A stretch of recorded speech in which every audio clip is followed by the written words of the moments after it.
bird. It's a plane. It's a Goonie Box?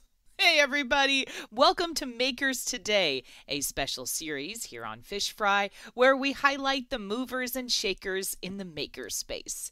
Today my guest is the one and only Dr. Duino, Guido Bonelli. In this episode, Guido and I chat about how art and electronic design intertwine in his life, our mutual love for RC cars, including the details of his super cool reactive lighting engine for RC vehicles, what his creation, the Goonies Box, is all about, and how the COVID-19 pandemic inspired him to create the Social Distancing Arduino Project. So, without further ado, let's bring in Dr. Duino himself, Guido Bonelli. Hi, Guido. Thank you so much for joining me. Hi, Amelia. Thanks for having me. Absolutely. Now, first off, your site, Dr. Duino, got started with a little help from Kickstarter, right? So can you tell me a bit about that process? Yeah, sure. That was a really fun process. The whole reason why I created the whole Dr. Duino product line was because I wanted to create some electronic kind of decor for my own home. And, my day job was director of engineering, and I didn't want to use my typical tools that I always used, the heavy duty stuff from the big guys out there. So I started to kind of search for an easier way to create these projects. And when I started Googling, the great Google whispered back this thing called Arduino, which I had never heard of before. As soon as I saw it, I was like, wow, this is it. This is what I'm going to use for my projects. And so I started building these really cool projects at home. They're kind of these laser cut kind of kinetic artwork is what I call them. And when I first started working with Arduino, I was like, wow, this is really awesome, except working with it is a little cumbersome because you can't use traditional tools. So things like a DMM or an oscilloscope or, things like that. And you can't get in between the circuits very easily. So I said, you know what, I'm going to design my own kind of breakout board for this whole thing. And after I finished that, I started showing it around a little bit and people were like, wow, I want one. Where can I get one? And I figured, maybe I should throw this up on Kickstarter and just see if other people would like it. So I went through a lot of different videos, trying to make the initial Kickstarter video, and then the kind of media reach out, of which Max Field was a huge part of, actually. So it kind of just started from there. And, fast forward to today, I guess, like they always say, the rest is history, right? Yeah.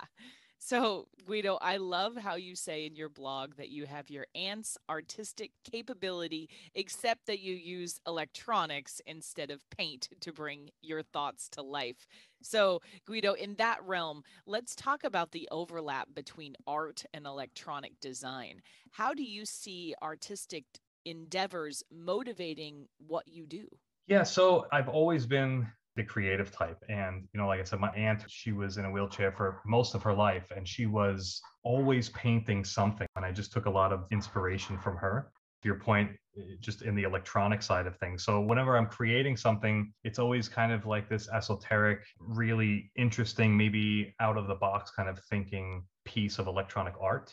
One of them is this thing that I call Orbis. I actually don't even have it up on my website, which I really need to get that up there. So I usually start with something which is, I like a lot of nature things. So I start with something which is kind of nature based. So Orbis is this wooden tree that has these rings that orbit around the tree. Those rings are made out of wood themselves. But I wanted a way for people when they come into my home, and this was really important to me when it comes to like my electronic art, is that I want them to be able to really interact with my artwork that's throughout the home. So in order to do that, I needed, some buttons or actually on Orbis, there's an old rotary dial on it, right? And that's how you actually get it to do different functionality. That's kind of how I do it, is I take a lot of inspiration from nature and just mix in electronic art with it. I love that. Now, Guido, I have several favorite designs of yours. So first, can we talk to my audience about the Goonie Box? And tell me a bit about this process when you designed this. This was inspired by a game app called The Room and the movie The Goonies, right? Yes. So The Goonies is my all-time favorite movie ever. And I just love the whole concept of, this like treasure seeking thing. I always have ever since I was a kid. And a number of years ago, I had stumbled upon this game called The Room by Fireproof Games. And there was the very first puzzle in the game is this rather ornate looking wooden box that as you began to interact with it, things would unfold or things would pop out or just lots of really cool things. And I remember thinking to myself, boy, it would be really awesome if I could bring something like that to life for real. So as I was kind of thinking about this over a very long period of time, we were actually looking for new couches, and I ran into this one store and it had this giant kind of clock sitting there, and it all kind of just congealed in that moment. And I said, wow, this would be awesome if I could create that wooden box, which is also a timepiece, but that it is also this puzzle box that people can interact with and play at my home. I actually have a game coming up tomorrow night with some friends of mine that I've never played before. So I started with, again, laser cut wood, and the Goonie box itself is, I forget the exact dimensions, a little over 2 feet tall, maybe 18 inches wide or so. So it's a fairly big piece of artwork that sits in my home, and it has this giant hourglass in the middle that spins every hour on the hour. And as you begin to interact with it, other boxes that are inside of Goonie Box begin to pop out, but you have to answer a series of questions correctly in the right order in order to make Goonie Box do its thing. It's a really cool piece of wooden tech. I love that. Now, Guido, another one of my favorite designs that you've done recently was the reactive lighting engine for RC vehicles. Now, when I was a kid, my dad and I raced RC vehicles all the time. So tell me about that design as well. Yeah, that one was a really cool one. Much like yourself, I had started in RC cars when I was younger, and I just so happened to get back into it during the whole pandemic time. And, one of the things that I wanted was to be able to use it at night where, when we were kids, you couldn't really use it at night. Once it got dark out, that was it, kind of had to be done playing. So I took one of my newer products, which is called the Duino Pioneer, and I strapped to it an accelerometer and then had it interact with a bunch of addressable LEDs. So when the car is moving forward, the acceleration of the car itself, it makes the car pitch backwards. So that pitching is what I'm measuring. So as it begins to pitch back, the lights turn green, and I'm using a clear body. So that way it's very visible from, even hundreds of feet away. It's pretty neat. As it slows down, it'll turn red. If you turn left, it'll turn yellow. And if you turn right, it'll turn blue. So it's just kind of a fun project. I still use it. I just used it the other night with some friends of mine. We were out racing our RC cars. So it's a fun project.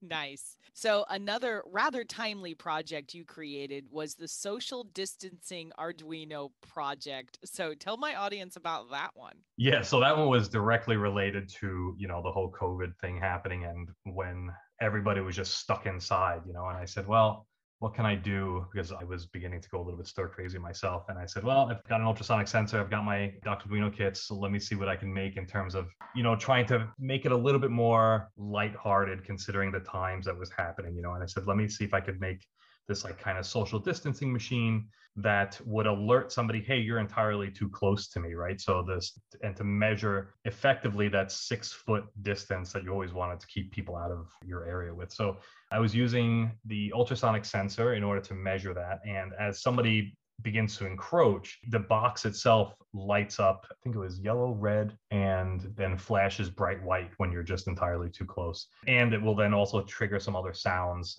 to warn the user or the other person that they're too close to you.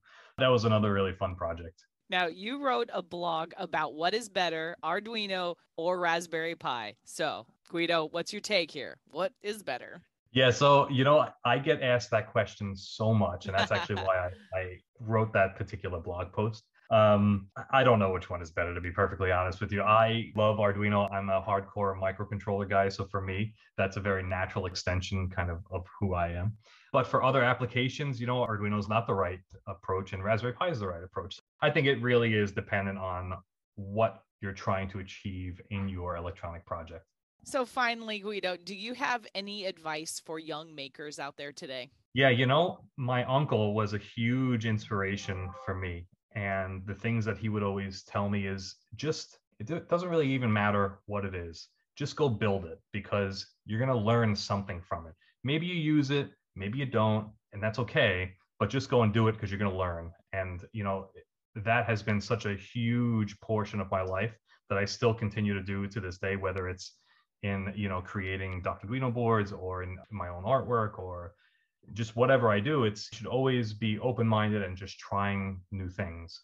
That's great advice. All right, Guido. Well, it's time for your off-the-cuff question. So since you haven't been on my show before, here we go. Okay. So a lot of us can't have our favorite foods for one reason or another. The restaurant's closed. You need a passport to get there. It's on the other side of the state, maybe. So Guido, if you could have one thing right now, what would you have? Duff's Wings. So I went to school in Buffalo, New York, and there's two bars that are there that consider themselves to be like the origination of the chicken wing. So I think there's one called the Anchor Bar, which oddly enough, I never went, even though I went to school there. And then there's this other one called Duff's, and I just love their wings. So if I could have those right now, that would be it. And it sounds absolutely fantastic. I love me some wings as well. Well, Guido, I think that's all I have time for today. Thank you so much for joining me. Thanks for having me. Appreciate it. If you'd like even more information about Dr. Duino or to listen to previous episodes of this series, check out the links below the player on this week's Makers Today page on eejournal.com. Hey, are you a maker? Well, tell me your story. I am looking for guests for this show. If you'd like to join me on a future episode of Makers Today, please send me an email at Amelia, that's AMELIA, at eejournal.com. Or you can always reach me on LinkedIn as well.